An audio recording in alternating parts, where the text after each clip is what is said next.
गुजरात के कुछ इलाकों में बारिश से कई लोगों की जान गई है, काफी क्षेत्र प्रभावित है।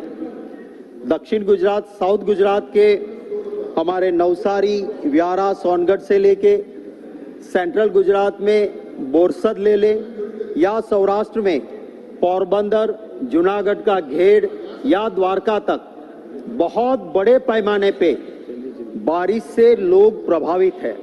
किसानों की फसल पूरी तरह से बर्बाद हो गई है, खेतों में पानी भर गया है। और उपसभापति महोदय, जो गुजरात के नगरों के हाल है वो किसी भी सोशल मीडिया पे, क्योंकि वो मेन मीडिया में कम आता है, पर सोशल मीडिया पे आप अगर देखेंगे तो गुजरात के नगरों की हालत पूरी तरह से खराब है। और इसकी वजह यह है उपसभापति महोदय कि जो स्ट्रॉम ड्रेनेज वाटर का हर साल मॉनसून से पहले काम होना चाहिए, वहां भय मुक्त भ्रष्टाचार हो रहा है, भय मुक्त भ्रष्टाचार। और इसीलिए जो स्ट्रॉम ड्रेनेज का बारिश के पानी का निकाल का जो काम होना चाहिए वो हो ही नहीं रहा है।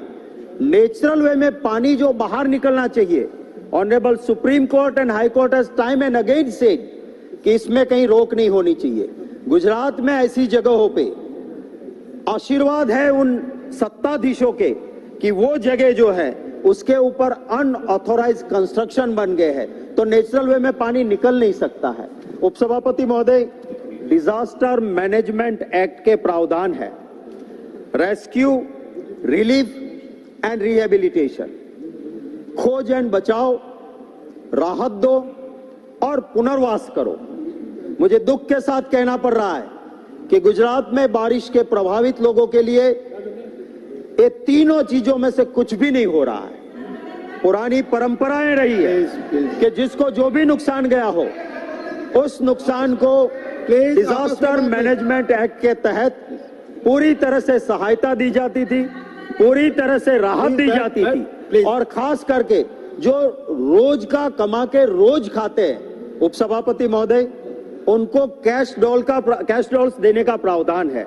मुझे दुख है कि बारिश के चलते हर रोज कमा के हर रोज खाने वाला जो मजदूर है, उस मजदूर को कैश डॉल्स जिस तरह से देना चाहिए वो नहीं दिया जा रहा है।